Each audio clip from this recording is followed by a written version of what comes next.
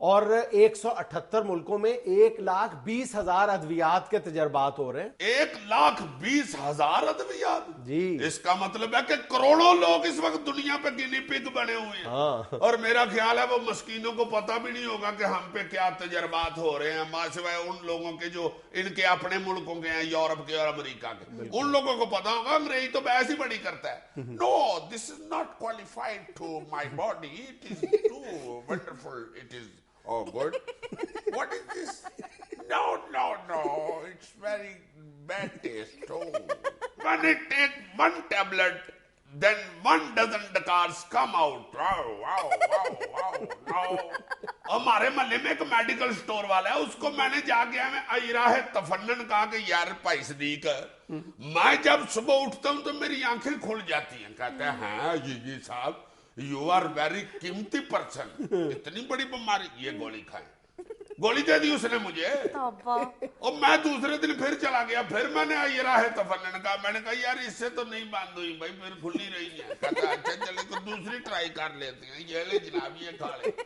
اور میں نے کہا تمہارا تو اس الیکٹریشین والا حال ہے جس نے اپنا شگرد کھمبے پہ چڑھایا ہوا تھا، وہ اپنے شگرد کو نیچے سے کہتا ہے کہ یہ پیلی تار کو ہاتھ لگانا. اس نے ہاتھ لگایا، کہتا ہے نہیں ہے کرنٹ. چھوٹا کہتا ہے نہیں استاد جی. کہتا ہے پھر لال کوڑا لگانا اس میں ہے. اور میں نے کہا تمہاری پہلی گولی سے اگر مجھے گاش پڑ جاتا تو پھر کیا ہوتا ہے. ناظرین یہاں میں لینی ایک چھوٹی سی کمرشل بریک.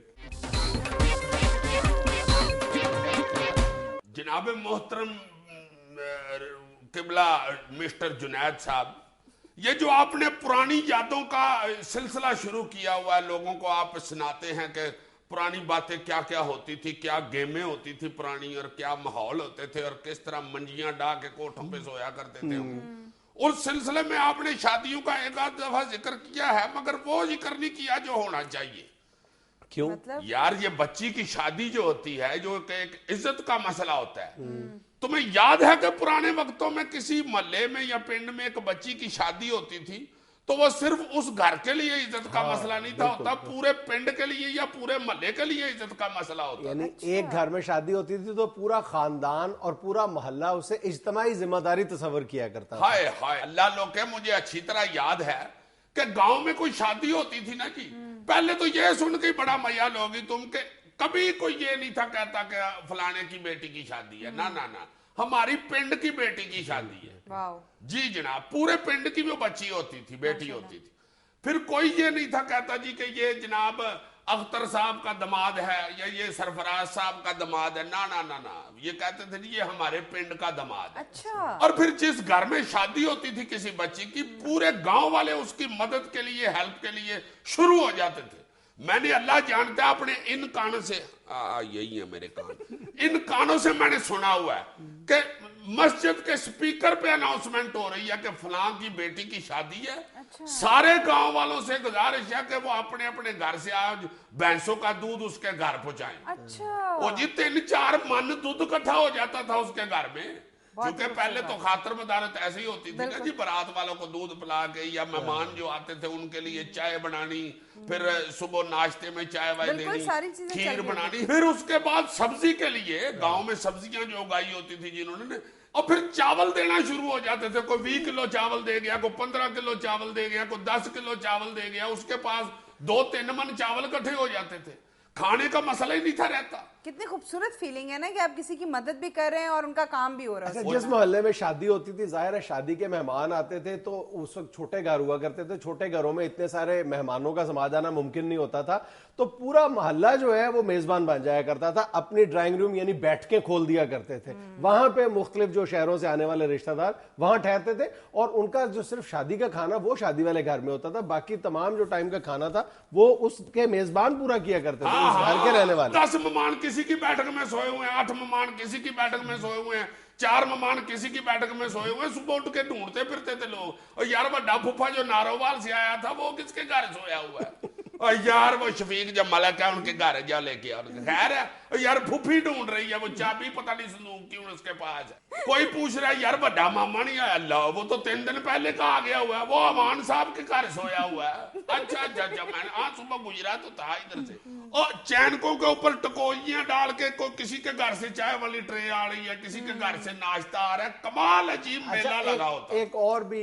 یعنی ایک دوسرے کی مدد کرنے کے حوالے سے یہ بھی تھا کہ یہ جو سلامیاں دینے کا رواج ہے آج تو اس کی شکل بدل گئی ہے نا, یہ پبلک ریلیشننگ کا ذریعہ بن گیا. یعنی بڑے بڑے افسران کی شادیوں پہ آپ زیادہ قیمتی تحفے دیتے ہیں, زیادہ سے زیادہ سلامیاں دیتے ہیں, ہیرے کے سیٹ, سونے کے سیٹ. لیکن یہ سلامیاں دینے کا بھی بنیادی مقصد یہی ہوتا تھا کہ شادی والا گھر ہے اس پر مالی بوجھ نہ پڑے اور اس کے جو بوجھ ہے اس کو بانٹ لیا جائے, اس لیے سلامیاں سارے دیا کرتے تھے. ہاں پیچھے کا بندہ کاپی پینسل لے کے کھڑا ہوتا تھا. اب بھی کہیں وہ منشی نظر آتا ہے بیچارہ, ورنہ زیادہ منشی ریٹائر ہو گئے ہوئے.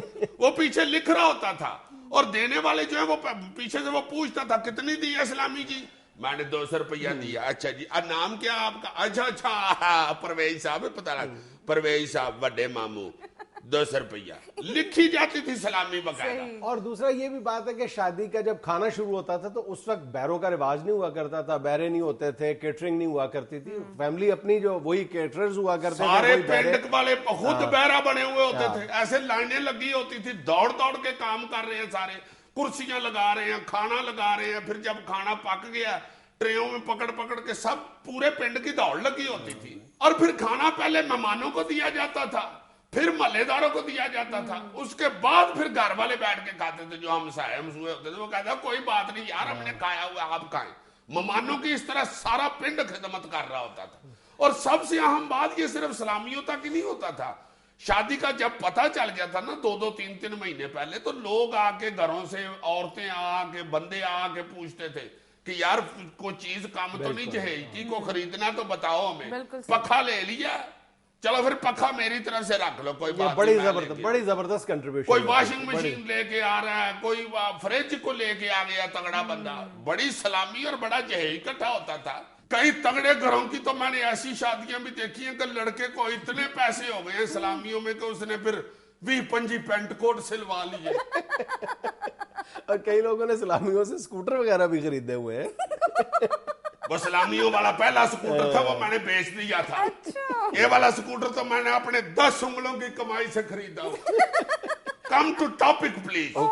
اتنی مدد کرتے تھے ایک دوسرے کی. میں نے تو یہ بھی تماشا دیکھا ہوا کہ بڑا سا توا سا رکھ کے نا, کوئی ایسے شیٹ سی لوہے کی رکھ کے 10-12 عورتیں بیٹھ کے تڑا تڑ وہ اس کے اوپر روٹیاں پکا رہی ہیں.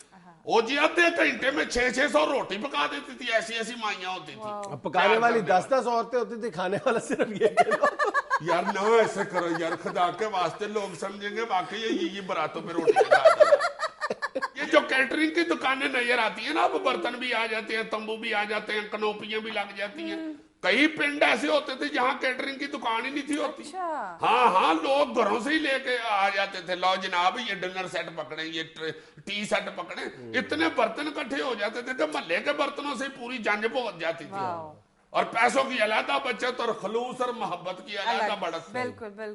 اور پھر یہ جو مہمانوں کے سلانے والا مسئلہ ہوتا تھا, یہ جو لوگ بیٹھ کے جن کی نہیں بتی ہوتی وہ اپنی 4 پائیاں بستر دے دیتے تھے. شادی والے گھر کا سارا بیڑا بھرا ہوتا تھا, ایسے 4 پائیاں لگی ہوئی ہیں, بستر اوپر بچھے ہوئے ہیں, سارے مہمان سوئے ہوئے ہیں. اور پھر کھانا کھاتے ہوئے سب سے اہم مسئلہ یہ ہوتا تھا کہ دیگ پہ بٹھانا کس کو ہے جس نے برتانا ہے. وہ سب سے زیانہ بندہ ہوتا تھا. وہ یا زیادہ سے زیادہ بڑا تایا ہوتا تھا یا وہ پھپھڑ ہوتا تھا. وہ بیٹھتا تھا, وہ دیگ برتاتا تھا. وہ اتنا عقل مند ہوتا تھا کہ وہ سالن یا روٹی کٹنے نہیں تھا دیتا, کم نہیں تھی پڑتی, وہ پورا کر دیتا تھا. اور پھر وہ مشہور ہوتا تھا بڑا برکت والا. 2 دیگوں میں اس نے 200 بندے پکتا دیے تھے. وہ باقاعدہ محفلوں میں پنچایتوں میں آکڑ کے بیٹھتا تھا, بس یار تواڈے تائے برکت نو اللہ نے برکت ہی بڑی دیتی ہے. ناظرین یہاں میں لینی ایک چھوٹی سی کمرشل بریک. ناظرین 25 دسمبر کے کامیاب جلسے کے بعد اپنے اسٹوڈیو میں ہم نے دعوت دی ہے تحریک انصاف کے رہنما جناب شاہ محمود قریشی کو. السلام علیکم شاہ جی. وعلیکم السلام. ہم آپ کا شکریہ ادا کرتے ہیں کہ آپ نے اپنی اتنی پروقار محفل میں ہمیں اظہار خیال کے لیے دعوت دی.